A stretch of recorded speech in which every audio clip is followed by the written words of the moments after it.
All right, guys. Hi, everyone. Thank you for joining us for the first ever Colorado Springs Political Science Roundtable. I'm really excited to talk to everyone in this on this panel today, as we are all colleagues in the Colorado Springs area. And as just about anyone who's been alive for the last few years knows, our politics in the United States have been, let's just say, turbulent, to say the least. So I'm looking forward to unpacking some of what's been going on, especially for the last 6 months or so. And so to begin, I want to introduce our panel. Joining us today, we have Elizabeth Coggins. Dr. Coggins is an associate professor of political science at Colorado College, and she specializes in public opinion and political psychology. How are you doing, Elizabeth? Thanks for asking, Dr. Dawkins. I'm doing quite well. Thank you. Excited to be here and have a chance to interact with my colleagues across the Colorado Springs area. Awesome. Great. Thank you so much. Also joining us today, we have Sara Hagedorn. Dr. Hagedorn is an assistant professor of political science at the University of Colorado in Colorado Springs, and she specializes in congressional politics, campaigns and elections, and even does some work in minority politics. So thank you for joining us, Sara. How are you today? I'm great. Thanks for having me. I'm really looking forward to the conversation today. Awesome. Great. And then also joining us today, we have Will Atkins. Lieutenant Colonel Atkins is an instructor in the political science department at the United States Air Force Academy, and he specializes broadly in American politics, but also specifically in campaigns and elections. So Lieutenant Colonel Atkins, how are you doing today? Hey, Dr. Dawkins, thanks for having me. Appreciate it. Awesome, great. And I am Dr. Ryan Dawkins. Like Colonel Atkins, I am an assistant professor of political science at the United States Air Force Academy. Like Dr. Coggins, I am also a political psychologist by training, but I also do, and then also like Dr. Hagedorn, some of my research involves congressional politics, broader questions of representation, and then also, like everyone in the room, campaigns and elections. I will be your moderator for today. Joining us a little bit later, also on video here, is Isaac Van Wert, who is a second-class cadet at USAFA, and he's also going to be doing some moderating towards the end. So before we get started, though, I should say at the outset that Colonel Atkins and myself, we work at USAFA. However, we do not speak for USAFA. We do not speak for the military or for the Department of Defense. Our views expressed here are strictly our own, and the same also goes for Cadet Van Wert when he hops on a little bit later. So thank you everyone for joining us. Okay, so should we jump in and get started? All right. So I want to start with you, Dr. Coggins. I want to talk about the 2020 election. So there has been a lot of public scrutiny due to the apparent failure of pre-election polls in 2020, especially given the fact that we saw similar polling errors in 2016. Some have even concluded and gone so far, including some of my own friends from grad school, that polling is fundamentally broken. Now, I'm not going to ask you why the polls were wrong, because quite frankly, I don't think they were wrong. They were only off by about 4 percentage points when you compare the election results against the 538 average, the RCP average, things like that. Yeah. And so I think it was well within the historic norm. Instead, I want to frame my question to you in another way. Every presidential election cycle, as we all know, PS, Political Science and Politics, holds a symposium where political scientists around the country produce forecasting models. Many of these models produced as early as 6 months before the election. This last election cycle, the average forecasting model, the average of all the forecasting models projected that President Trump would win the two-party popular vote with 47.8%, as well as 237 electoral votes. On election day, he ended up with 46.9% and 232 electoral votes. That is a polling error or a forecasting error of less than 1 percentage point and only 5 electoral votes. So here's my question for you. What do political scientists know that pollsters and journalists don't? And to put it another way, what challenges do pollsters have to deal with that create more potential for error than forecasts based on election fundamentals? Yeah, sure. So great question. I think a lot of what happens is lost in translation when it comes to polls, right? Polls are probabilities, broadly speaking, and we have to keep that in mind. So when we say something like, Joe Biden has a 77% chance of winning, that sounds pretty big to most people, but statistically speaking, it's not, right? You couldn't get a paper published in a journal. You couldn't get a drug approved at a confidence level of 77%. You need something like 95, 99% confidence level, those sorts of things. So I like very much that you sort of recognize that, polls are probabilities and that it's not really right or correct or accurate to say that the polls got it wrong. In fact, they got it quite right. And so my first piece of advice for the public would be to translate more correctly, right? What polls are probabilities, but also they should listen to political scientists a little bit more, right? Sara, in particular, might hold this opinion as well, having had, firsthand experience on the Hill. Sara, I would love to hear you talk about sometime how much politicians actually read political science journals, right?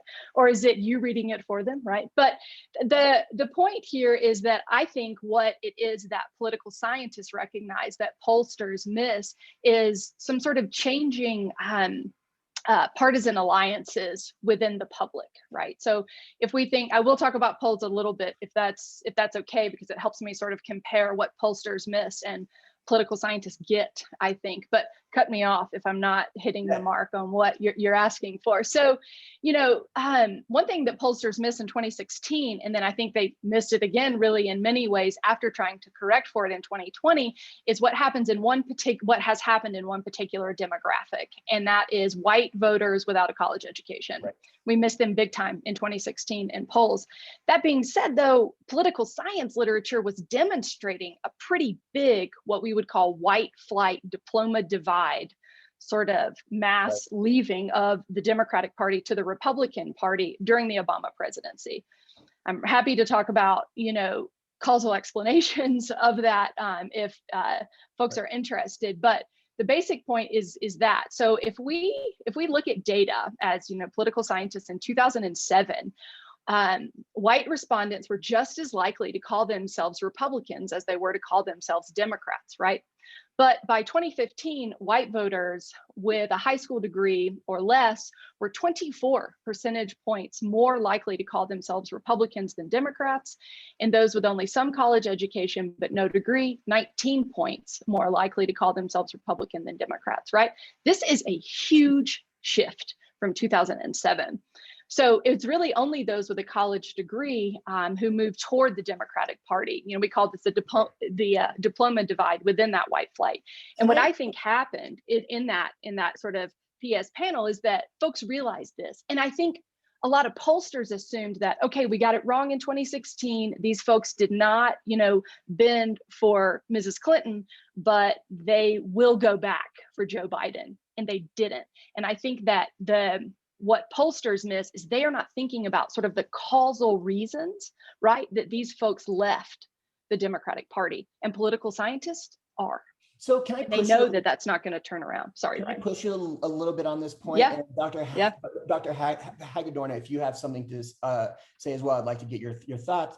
But, there was a lot of talk after 2016 of having to reshape our likely voter filters and account for the fact that this education divide was being missed, that maybe we do need to be waiting on education. And yet we still found in 2020 2020 that we had a similar polling error in the exact same direction. So that does indicate to me that there might be something else going on. I know Adam Berinsky, for example, has spent some time talking about partisan non-response bias, right? So absolutely. And so I'm wondering, to what extent do you think that might come into play? And I know there's others who have talked about the fact that rank and file GOP voters in particular are less and less trustful of the media, and therefore might choose to opt out of polls. So I just kind of want to open that up, open that can of worms. Yeah, and that really is a can of worms, because there are a lot of moving parts about how we explain non-response, right? So we have this sort of mistrust of the media that has been facilitated and sort of forwarded by the Trump administration in many ways. And David Shore, actually, this might be the thing you're referring to, did this really great study. David Shore used to work with President Obama's campaign, and he did this really cool study that we certainly need more data to evaluate. But he showed that there's a real possibility that people who respond to polls are really, in general, not a representative sample. They're pretty weird, right? In the sense that they're willing to pick up the phone and stay on the phone with the pollster. And then we know, layer on top of that, we know that people are more likely to pick up the phone if they are more trusting, right? If they have higher levels of social trust. We find that those more often tend to be Democrats, right? So all of these things layer and layer and layer on top of themselves. And so what we end up getting is not really a representative sample of the population. There are a lot of other moving parts of who will allow themselves to be polled, right? But here's the thing with polls, right? They're great if the people with whom you speak are representative of the people you're not talking to. The problem is when they're not. Yeah, great, awesome. Dr. Hagedorn, Colonel Atkins, do you have anything that you want to add on this point? I do, really quickly. And both of you, and please call me Sara. Hagedorn is too hard to say. Okay, fine. We'll go to first name basis here, if that's okay with everyone. Very CC, yes. Okay. Very my classes too. Okay. What we're forgetting about here is these pollsters were facing something that they never had to deal with. And you both have mentioned likely voters. Our likely voters went from 127 million people in 2016 to 155 million in 2020, right? Like, pollsters, you can't create models for 30 million more people that you've never seen go to the polls before. So there's something all new going on in 2020, which is record turnout. I mean, 74 million people voted for Donald Trump. It just so happens that 81 million voted for Biden, right? Like, that's a lot to map out and to model when you have 30 million new people in the system. Right. No, absolutely. And in fact, you just scooped one of the questions I had for Will here. So yeah, thank you for that. Will, did you want to respond? No, that's good. And to add one more layer to Elizabeth's points about all these things layering on top of each other, in the middle of COVID, you had different subsets of people at home to answer polls versus out living their life, not answering polls. So when you add on that partisan difference as well, it's a different group of people that you're polling. And again, because it's likely voters, it's still a probability. These are the people that we think are going to go show up. You still have to mobilize them to go to the polls. And when Dems aren't canvassing because of COVID, but Republicans are, you're activating different subsets of that likely voter universe. Right. Yeah. In fact, actually, let's use this as a nice segue. So, Will, as Sara correctly noted, voter turnout in 2020 was higher than any election since 1900. According to Michael McDonald at the University of Florida, the voting eligible population, the VEP turnout rate was 66.7%, which is 6 percentage points higher than 2016. The Cook Political Report noted that some states saw the number of raw votes cast increased by as much as 25%. I'm thinking of states like Texas and Arkansas and states that have otherwise not seen any election activity. Why was turnout so high, right? And to what extent do you think increased mail-in balloting and increased access to the vote can explain this increase? Yeah, so just to touch on, earlier we were talking about the genealogy of advisors and whatnot, and Michael McDonald was one of mine. Competitiveness is a big part of what drives turnout. And so the highest turnout since 1900, competitiveness, we'll use 1980 as a cutoff. Competitiveness has been continually increasing over the last 40 years as well. And the more competitive the election is, the more that's going to drive higher turnout. The more polarized the American public becomes, the more competitive the elections become, because they mean more to the people. As Pew and some others are doing polling, the percentage of people saying that the results of this election really matter or are really important, those also continually went up. So the more people care, the more competitive it is, the more turnout's going to go up. So your point about mail-in ballots, so previous research has kind of shown that mail-in ballots alone, the ability to mail in your ballot doesn't necessarily drive turnout that much. It just makes it easier for the people who are going to vote anyway. But you've never had the singular focus on mail-in ballots the way that we did in 2020. So I think while previous research would say, no, mail-in ballots wouldn't have driven it alone that much, I think it probably did, because in most states that saw the biggest jump in that turnout, they were states who used vote by mail either exclusively or predominantly. And when you add in the competitiveness, there were also states that were battleground states. So those were the places that we saw the huge increases in turnout from last cycle to this one. Yeah, great. Thank you. Sara, Elizabeth, is there anything you wanted to add to the question of turnout? No, I think Will makes a great point here. And we can look at our home state of Colorado as a really good test case for this. We could have predicted this as political scientists who look at Colorado politics. After we went to mail-in balloting, our turnout goes up, right? Because it's easier. With more people having access. So we could have just looked at the states that have mail-in ballots and predicted that this would have happened. Yep. And I want to do a nice shout out to Colorado for being the first state to have VEP turnout of 80%. So that's pretty dope. Elizabeth, what about you? No, I mean, I defer to my very clever colleagues here on why turnout has increased. I'd be interested to know what Sara thought about the juxtaposition of, performance of candidates there, right? Congressional candidates compared to Trump, for sure.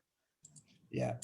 I think that's my next question, right? Yeah, it is actually. So this is it? Yeah, wow. this is nice job. We keep doing that. Yeah, look at us. Are like reading my mind here. This is fantastic. I don't even have to be doing this. So yeah, Sara, this is my so let's actually use this to segue to you then.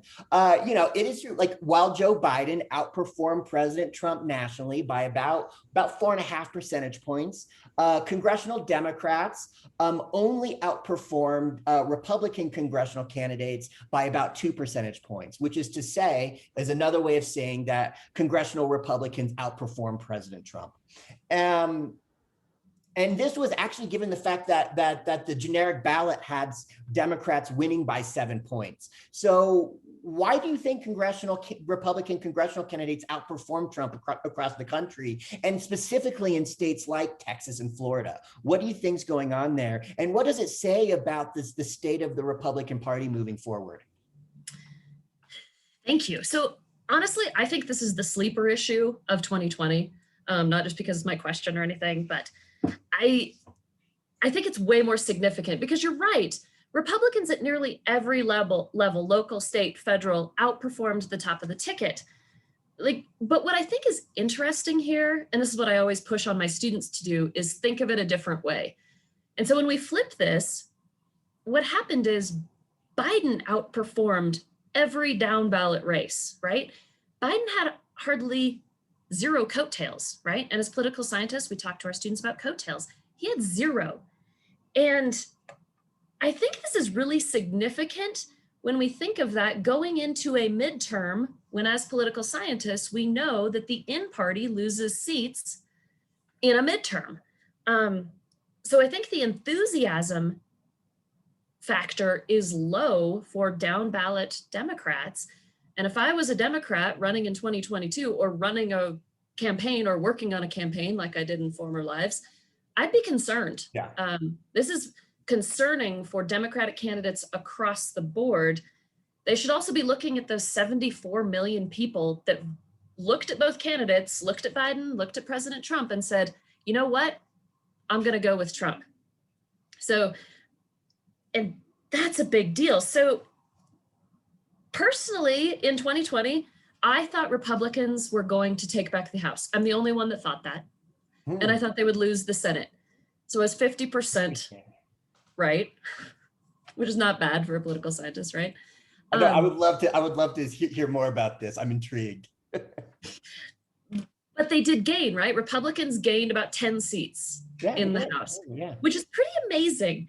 And even in the Senate, Republicans outperformed what they thought they were going to. And I'm going to go ahead and name names, because if I mentioned on November 2nd that Collins, Daines, Graham, Tillis, and Ernst were all going to be reelected, you would have called me crazy.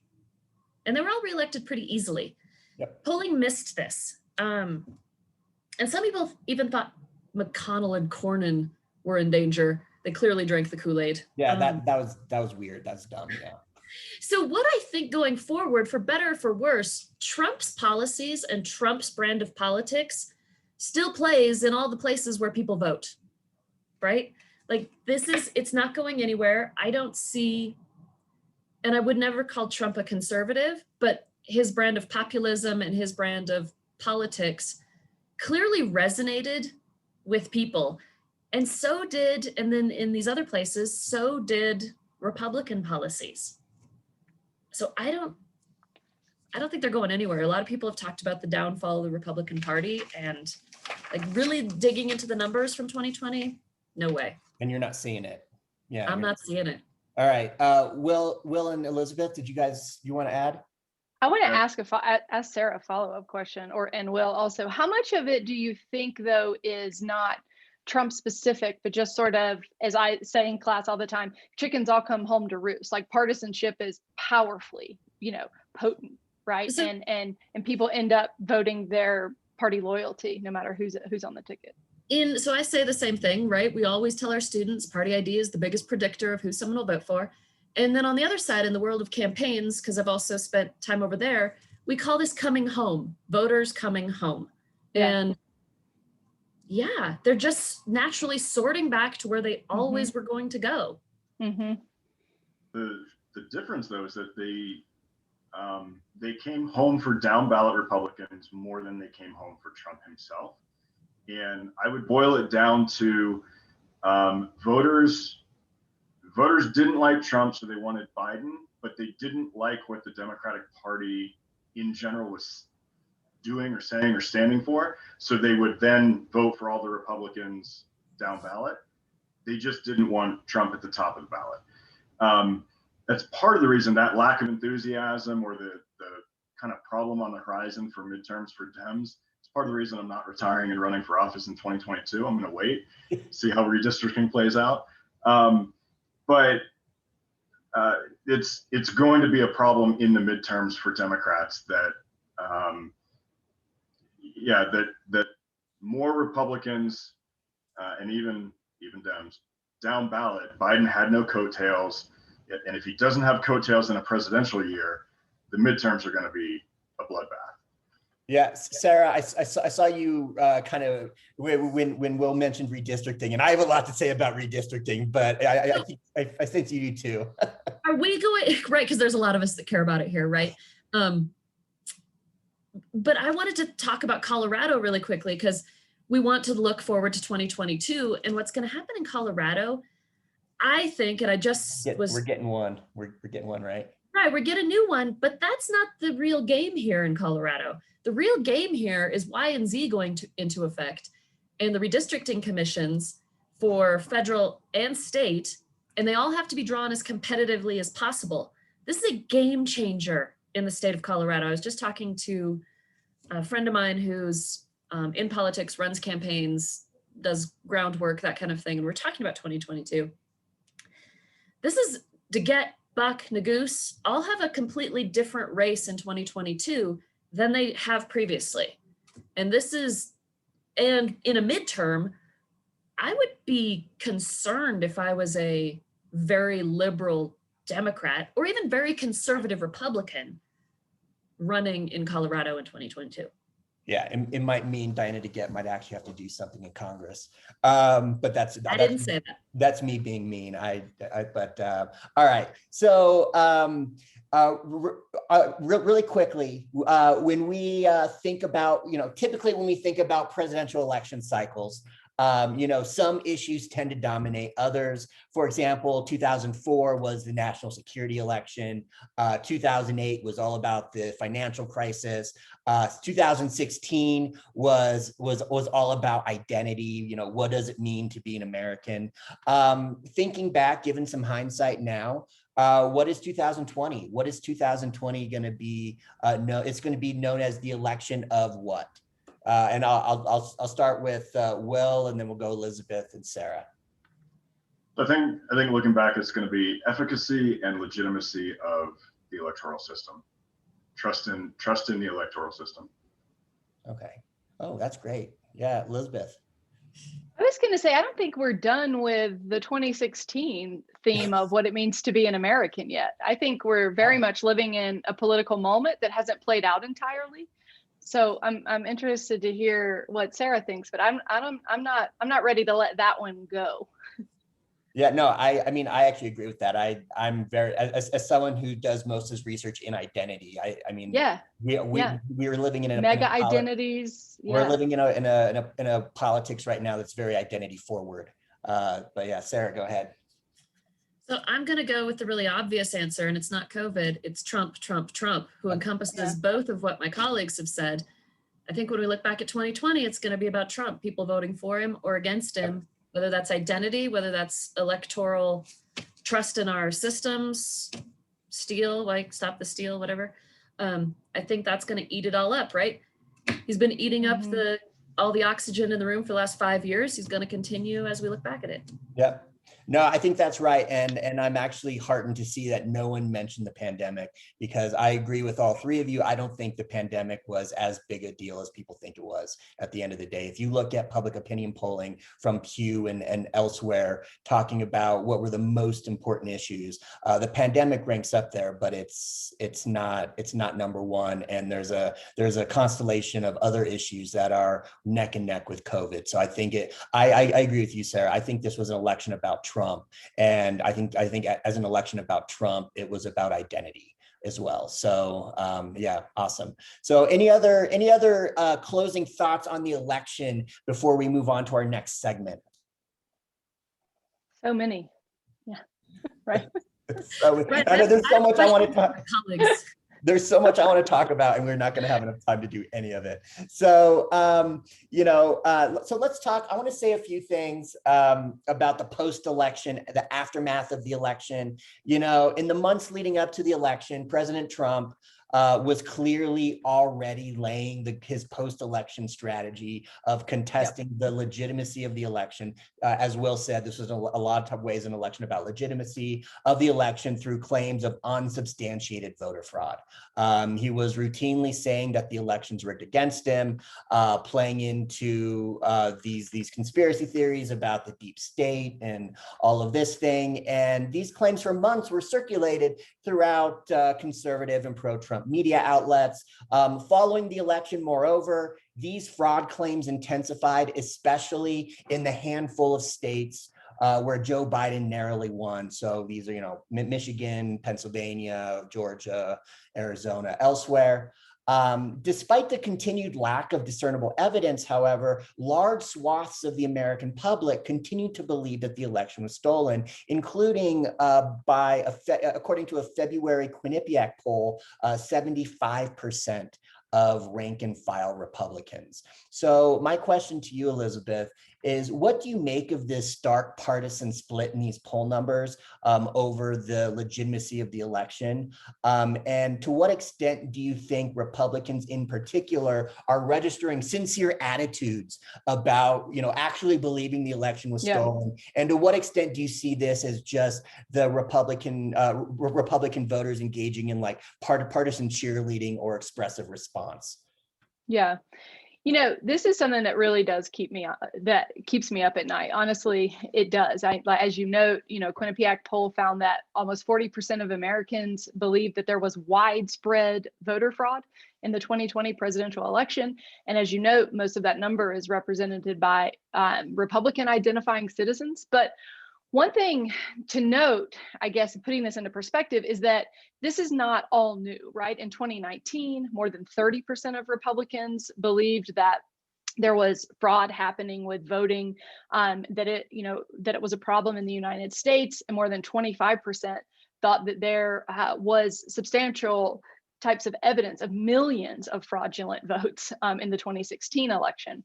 Even before Trump, right? So if we're trying to think about this as just, something that Trump is perpetuating, pre-Trump in 2016, a full 25% of Americans believed that there was a great deal of fraud in elections, and 42% in that same poll said that there was at least some, right? So this is true in varying degrees, in varying years of both Republicans and Democratic citizens. So there is somewhat of a partisan effect here, but there is no doubt that what we are seeing right now is unique in its sort of toxicity, to American democracy. And I assume that we mostly know that that voter fraud is vanishingly rare, right? The Brennan Center for Justice recently did a meta-analysis of studies that have considered the occurrence of voter fraud and found that rates were lower than 0.0003, I think I got that right, percent, right? But we also know, and this is where this becomes really sort of interesting and troubling, I think, and this is what really starts to bother me, is that facts don't matter. Right? We have an increasing tendency in this country to filter even sort of real factual information through our partisan lenses. We've seen this happen across a host of other issues, things that are not even remotely political. So I think what bothers me the most about this loss in sort of faith in free and fair elections is that it's concurrent with a much bigger trend in American political life, right? And it's really happening, I think, and it's not just cheerleading, particularly at the citizen level. What bothers me in a different way is at the level of politicians, right? Like the elite level, because in my estimation, politicians are really using this sort of stolen election rhetoric for political gain. So the problem for me is really twofold in that way. I believe at the citizen level, much of it is very real. It's reflective of very real opinion and thinking, but the politicians know better, and they're utilizing it for political gain, and they're perpetuating it. So while there has always been at least some really, consistently high level of belief that there is some fraud happening in the country, what's happening right now is unique, and I think particularly detrimental and real, I would say. Yeah, great. So you actually mentioned something interesting about the role of political elites here, and so I want to direct this question. I'm going to try to put these two questions together for Will and Sara. A record number of Republicans objected to the certification of Joe Biden's Electoral College victory. 139 members of Congress, 8 senators. While it's actually relatively common for members of Congress to object to elections, every election cycle this happens in Congress, in the House of Representatives. The last time a senator objected was in 2004, when Barbara Boxer objected to George W. Bush's win in Ohio. And yet we had the people like Ted Cruz and Josh Hawley, who seem to be exploiting this for whatever reason. Here's my question.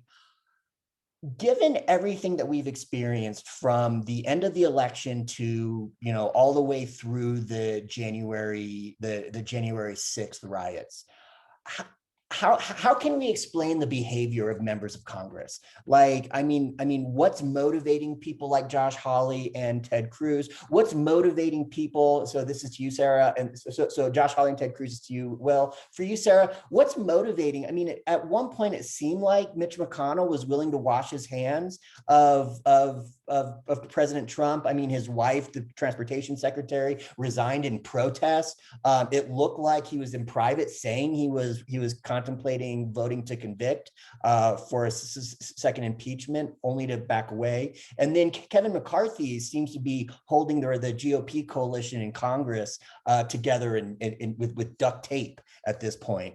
And so, like, I mean, what's going on here? What's going on in Congress? Will, how about you start, and then we'll go to Sarah. Yeah, so like Elizabeth said, I'm actually okay with the populace thinking that there's a problem. I am not okay with the politicians taking advantage of that and reiterating it and making it worse.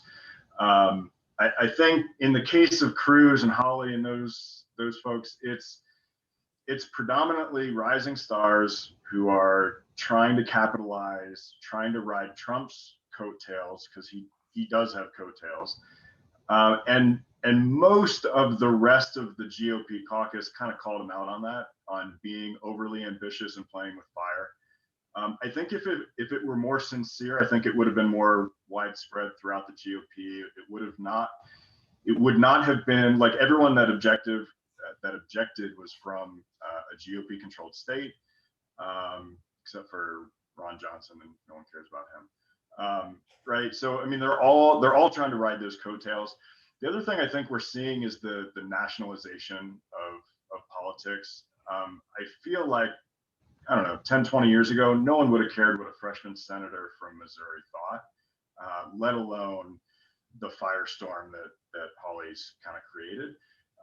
And, as you mentioned, historically, congressmen object all the time, but it's kind of, if anybody knows about it at all, it's only in their district, and outside their district, nobody cares. But in all honesty, nobody knows anyway. No one knows what Congress people do or object to, especially in that obscure of a procedural vote, So I think it was just a Trump coattail thing. And I think it's limited to just the folks that are trying to make a name for themselves.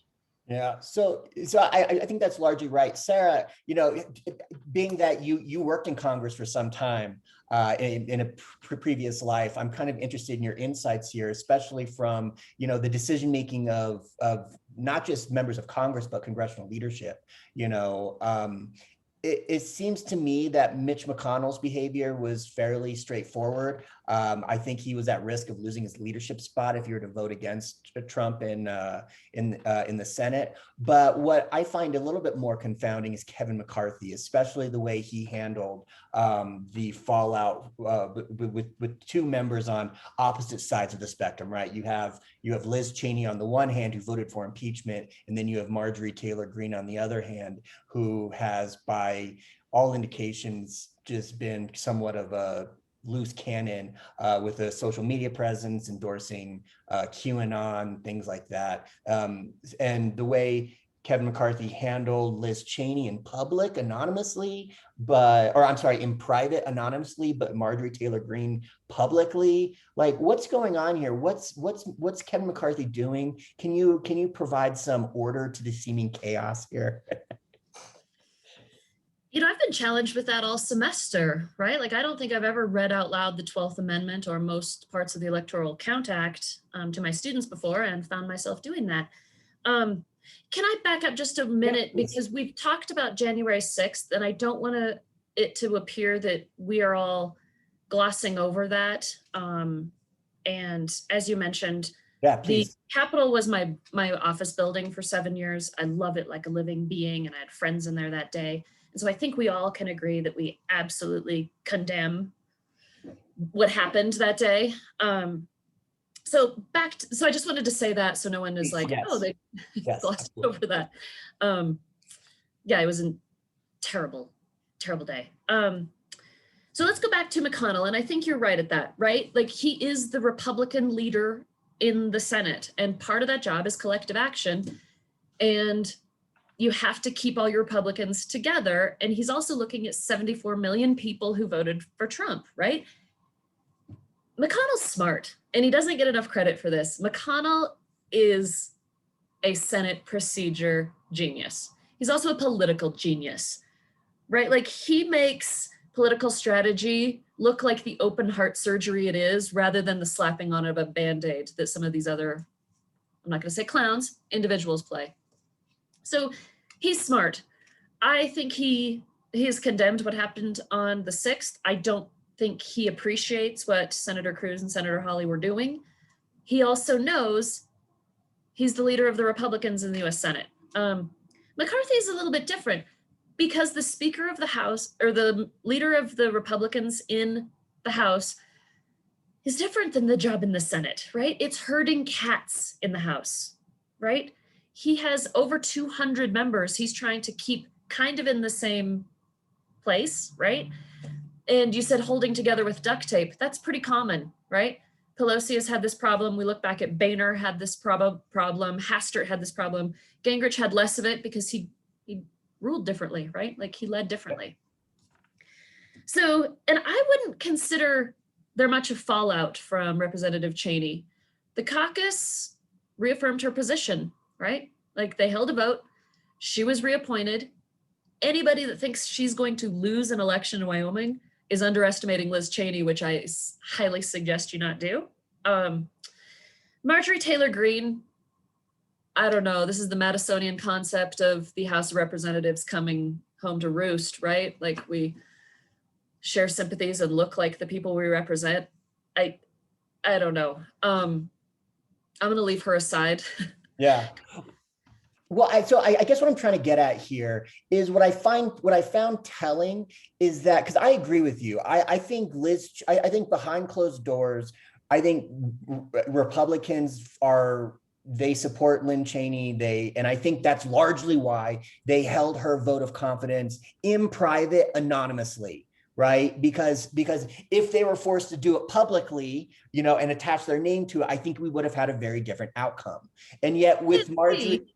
But that's how we do leadership elections in the House, right? They're always secret. They're always anonymous. So we're just doing it like normal, except for the first time in recorded history, we're actually paying attention, right?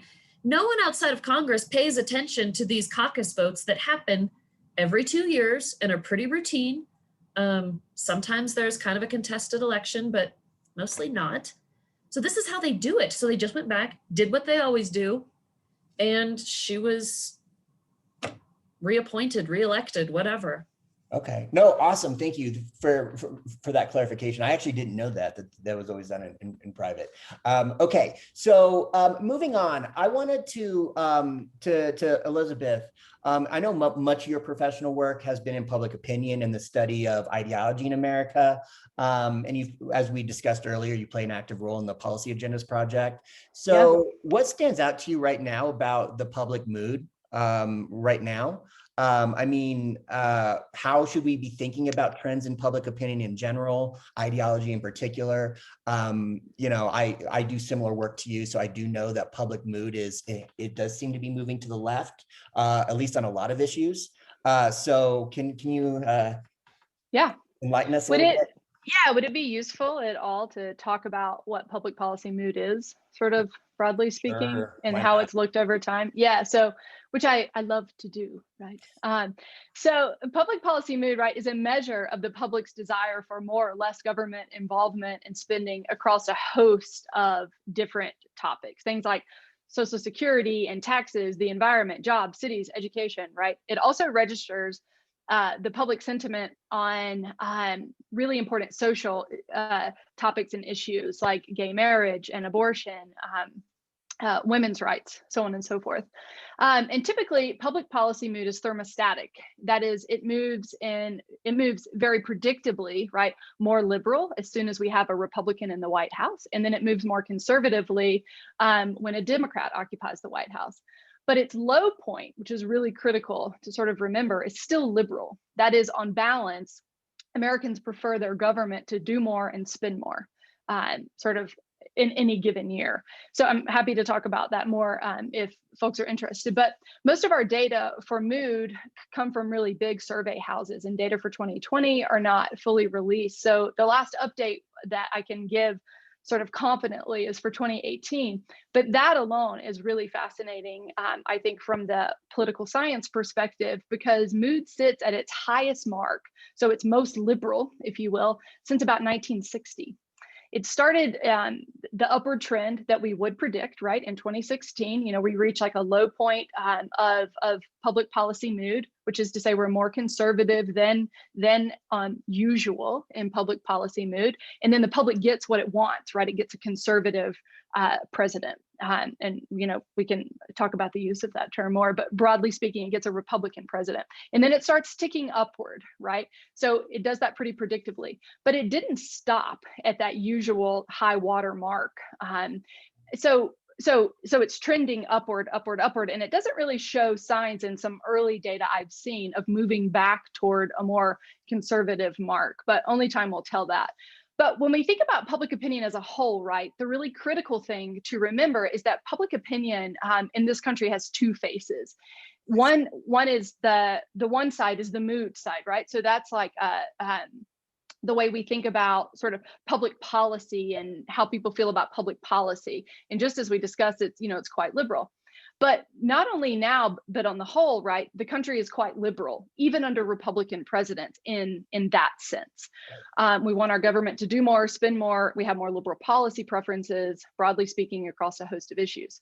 But there's this other face of ideology that's arguably more important in many ways, and that's symbolic ideology. Symbolic ideology refers to how people think of themselves when we ask them the question, right? Do you consider yourself a liberal or a conservative? A form of identity, yeah. Exactly. So all of this is really linked, right? And most people prefer to call themselves conservatives. Liberal has never, in the entire time that we have been studying or collecting data about symbolic ideology, liberal has never been the dominant ideology in this country.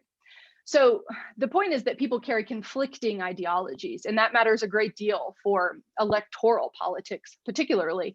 The group that is the most fascinating within this sort of two-faced ideology, right, and the most politically potent is a group we call conflicted conservatives. These are the people who call themselves conservatives, but have net liberal policy preferences across social issues and like the normal ones that we think about that drive politics, right? Like spending on taxes and Social Security and all of that. This is a really interesting set of individuals, and they are, again, really powerful when it comes to elections, and especially presidential elections, because they are often the people who switch back and forth, right? Like they're the movement that we see. So if we take conflicted conservatives out of a host of past elections, especially those won by Republicans, they wouldn't have won without that support. So to answer, how do we think about public opinion in this country? It's quite liberal, right? When we think about it from a mood perspective, but we have to juxtapose that, right, with symbolic ideology if we really want to paint like a full picture of what it really looks like in the United States. Awesome, great, thank you. In fact, I love that. As a shameless plug for myself, I just published a paper in Perspectives on Politics, looking at the effects of symbolic and operational ideology on representation between the two parties. So Ryan, we need to be writing together. Come on now. Well, okay. Well, we can chat. There's so much I want to talk about, and we're running out of time. Like, I want to talk about the filibuster. I want to talk about redistricting. I want to talk about all this stuff. Unfortunately, we're just running out of time to do that. And I want to give Isaac a chance to ask some questions as well. So I'm going to just ask one parting question here. If you could could identify one thing that you think people should be paying attention to over the next 2 years, either because you find it interesting or important, what would it be? I'm going to go first because I can. My answer is going to be the Supreme Court. I think I'm on Breyer watch 2021.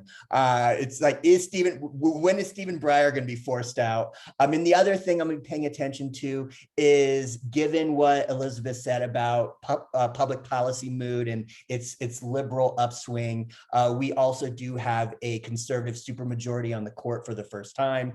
Chief Justice Roberts is no longer the swing vote, and he is the one perhaps most concerned about protecting the court's legitimacy. So I'm going to be really interested to see how the court behaves over the next 2 years, given the fact that we have public opinion moving in one direction and the court moving in the other. But with that said, Sara, do you want to go ahead and go first? What's the thing you're paying attention to the most?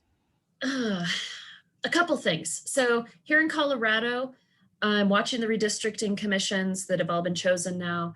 I'm also watching all of the young, unaffiliated voters moving to the state of Colorado and being kind of a wild card as we move into all new legislative districts. I think that's fascinating. I'm also watching Senate policymaking. I come home to what I know, right? I'm boring. And filibuster, but also our pivot players in the Senate of Joe Manchin and Kristen Sinema. I find both of them fascinating individuals anyway, like absolutely fascinating. So I'm watching the policies that are going to be churning out of, maybe not churning, the Senate never churns, right? Oozing out maybe, the policies oozing out of the Senate and see if we can't get some actually decent stuff done on, I don't know, immigration. Yeah, awesome. Thank you. Will, go ahead. So mine's very closely related. I was going to say the filibuster, only because what happens with the filibuster determines what policies get passed. And what policies get passed is going to drive the midterms.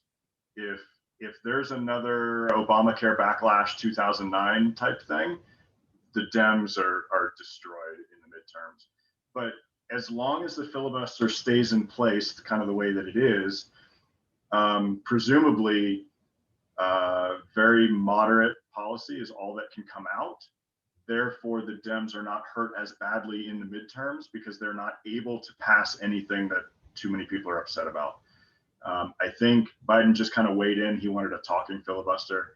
I think the more that the Dems are able to adjust the filibuster and pass more, not extreme, more liberal policies, then they're going to be hurt worse in the midterms. Yeah, well, I mean, Mitch McConnell just came out yesterday and said that if the Dems try to do anything with the filibuster, he's going to blow up the Senate, and the rule of unanimous consent there is just going to go away. They're just gonna, every mundane action is just gonna, they're just gonna put a hold on absolutely everything for the next 2 years. That's because he's a procedural genius. Yeah, exactly. I was just gonna say, as Sara already noted. All right, so Elizabeth, what's the thing you're watching, and then we can bring Isaac on to do his bit.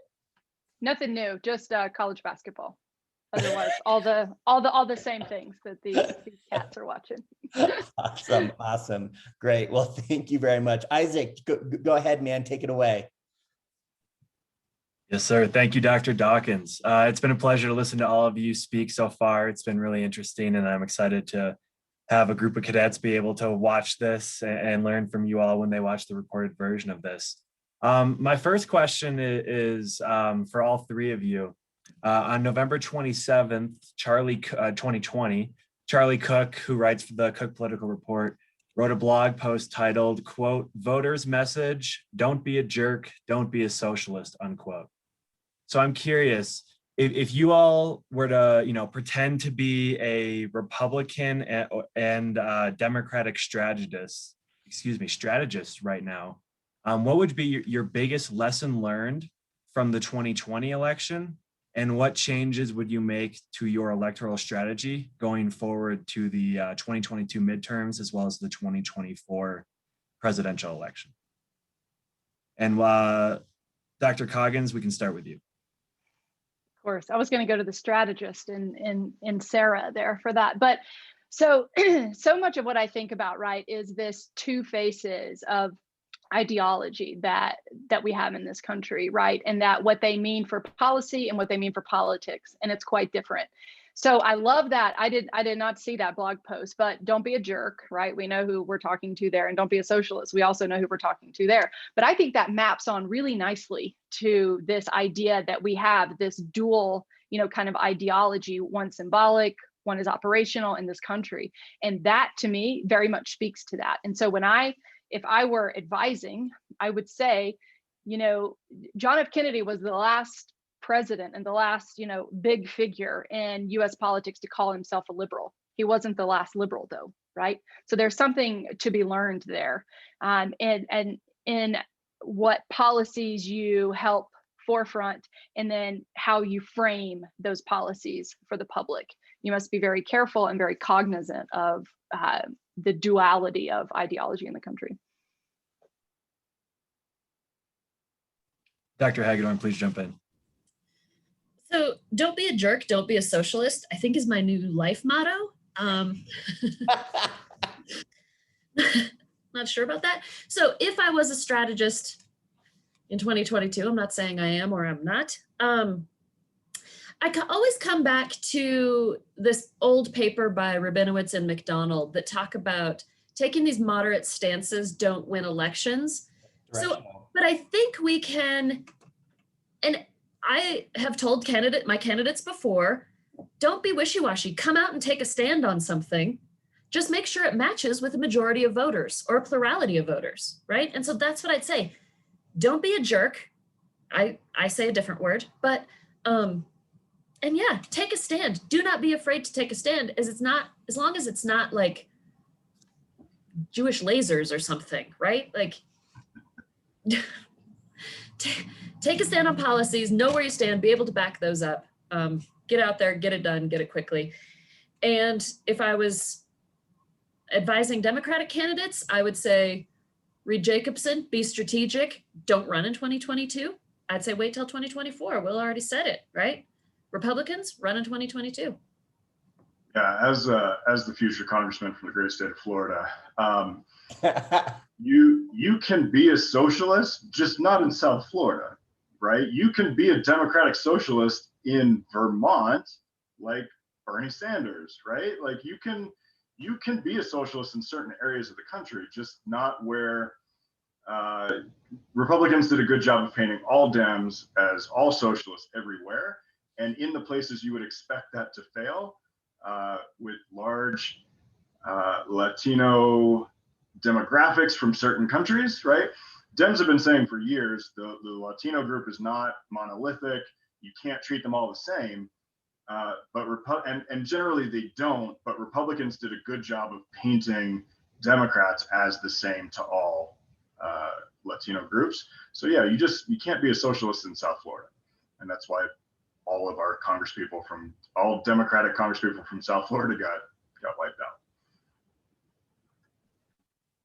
All right, thank you all.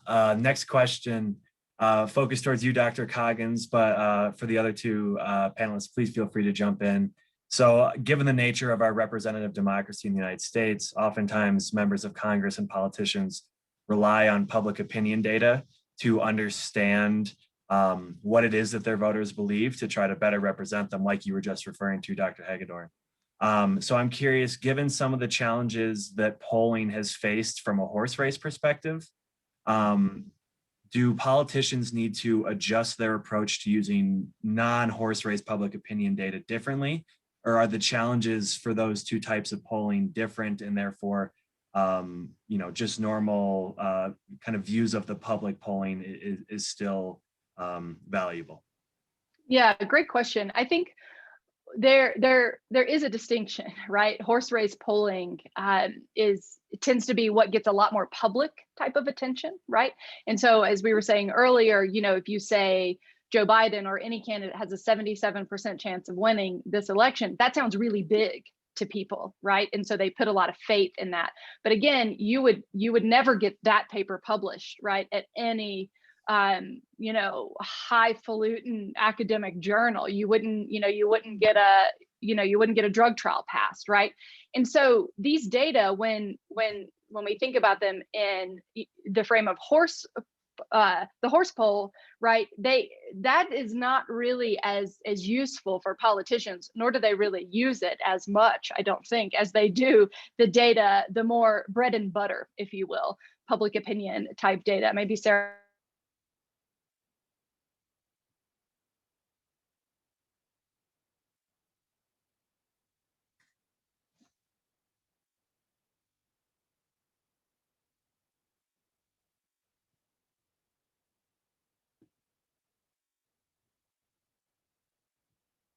Horse race poll. So I think really that the bread and butter polling that we see is still quite useful for politicians. And they aren't the ones really paying that much attention to the horse race polling. That's just the general public, I think. And again, that gets mistranslated, not as a probability in the way that it should. Dr. Hagedorn, based on your experience working in the Senate, I'm just curious kind of how public opinion polling data is used by policymakers when making those types of decisions.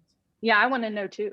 So I was first going to cover the campaign aspect. And what we're forgetting here is that every single campaign has a pollster as a consultant, right? You bring in your own private consulting firm to do your own polling, and you're out in the field doing that first test poll a year out, right?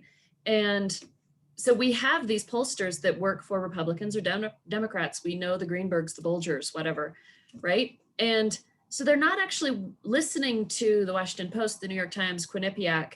They're listening to their own pollsters, and they're using it for very different reasons, right? These are being used to target messages.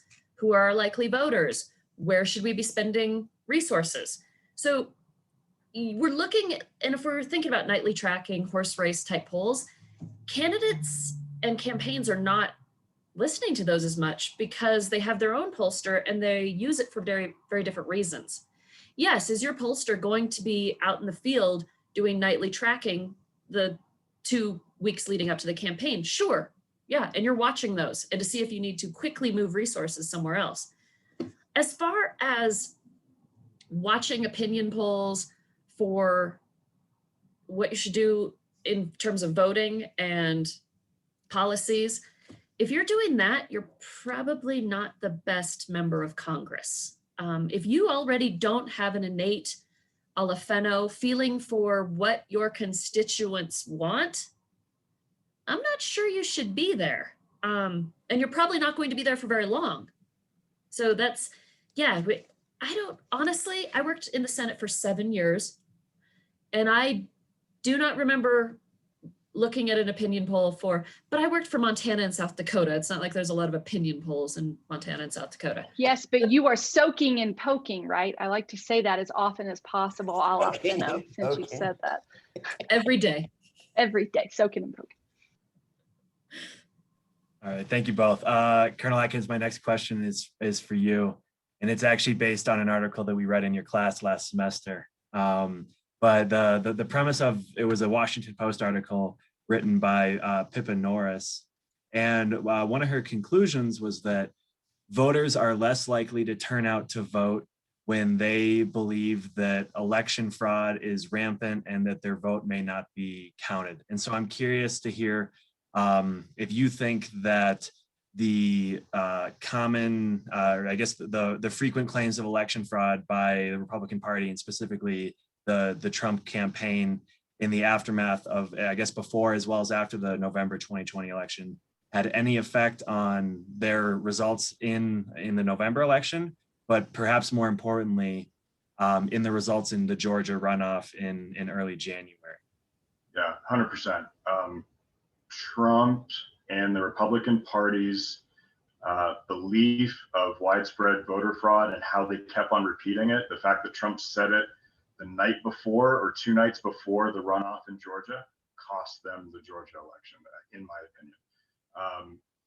If you don't, and that's why I said efficacy, I think is going to be one of the big themes for 2020. If you don't believe that your vote matters or will count, why would you try to overcome the costs of voting if it doesn't make a difference anyway, if you believe the other side's going to cheat their way to victory no matter what, yeah, 100%. I think that it definitely cost them Georgia.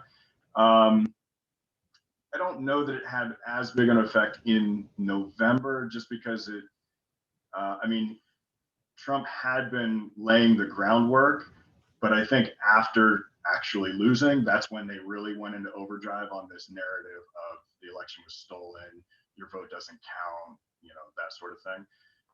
But yeah, in general, I think that still holds true, that if you don't have the efficacy, if you don't believe that your vote matters or will count, you're less likely to go vote.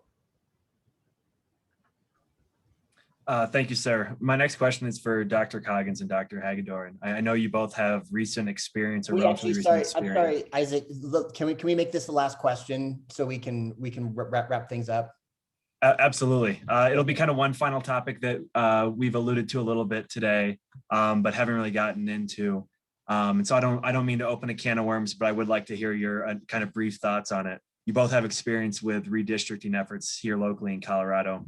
And so I'm curious to hear, what effects do you think the redistricting that's going to occur over the next year or so will have on the national political stage as a whole? We'll give that all to Sara. Oh, great. So first, let's look at what effect it's going to have on the state of Colorado, because that's its intent, right? Y and Z were really fascinating to me because the impetus behind it was bipartisan. There were people on both sides who came together and said, we need to do something about the way we do this in Colorado. We're tired of the legislature doing it and it having to go to the state Supreme Court every single time. There's something wrong here. We need to fix it.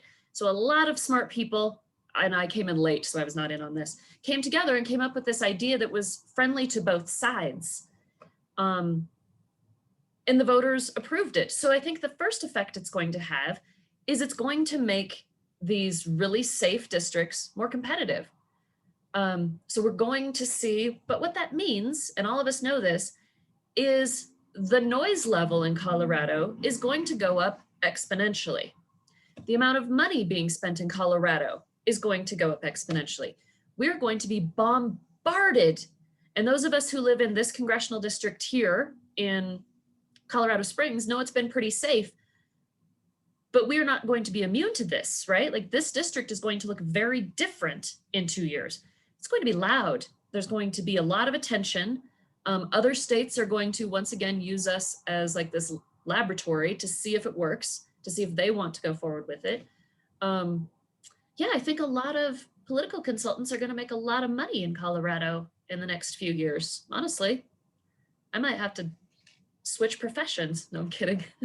I was just thinking that, actually. Yeah. I would just say, I mean, I would heed my time to the junior senator from UCCS, that for me, I waver on what my number one point is on the biggest threat to democracy, but gerrymandering is up there. And the fact that Colorado is doing something about that, that both parties support, I think is pretty fascinating. And as Sara said, I think we will be, a laboratory for other states who can get the buy-in that Colorado has gotten. That's obviously a big wall up, but the threat of gerrymandering is real, and we could do a whole lesson right on sort of what the makeup of the country looks like and how it doesn't match the makeup of the United States Senate, right? And, House of Representatives. But I would just say kudos to Colorado, really. Colonel Atkins, any last thoughts on redistricting? Yeah, one of the things I was going to bring up especially for midterms coming up is the majority of so first, GOP controls most of the state legislatures. So the GOP is in control of most of the redistricting efforts. They are going to redraw double the number of districts that Democratic controlled legislatures will. The other issue is that of the states that have these independent commissions, most of them are Democratic states. So I don't want to say that the Dems are going to give up their ability to fight back, right? But in the states like Colorado, California, Washington, like the entire West Coast, they all have independent commissions. and those are all Democratic states. So it's gonna play a factor in the midterms, and it's going to lean to favor the GOP. When you add on to that the president's party always loses seats in the midterm, when you add on the enthusiasm gap and the fact that Biden doesn't have coattails, all of this is going to come to a head in 2022. Yeah. Awesome. Well, thank you, Isaac. We really appreciate those questions. Thank you, Will, Sarah, and Elizabeth. This was really great. I really enjoyed this. If for no other reason, I get to hang out with some fellow colleagues from the area. So thank you for doing this. Hopefully we can do it again. And with that, I think we will put a bow on this and call it good. So thank you, everyone. Thank you so much. Thanks, everyone.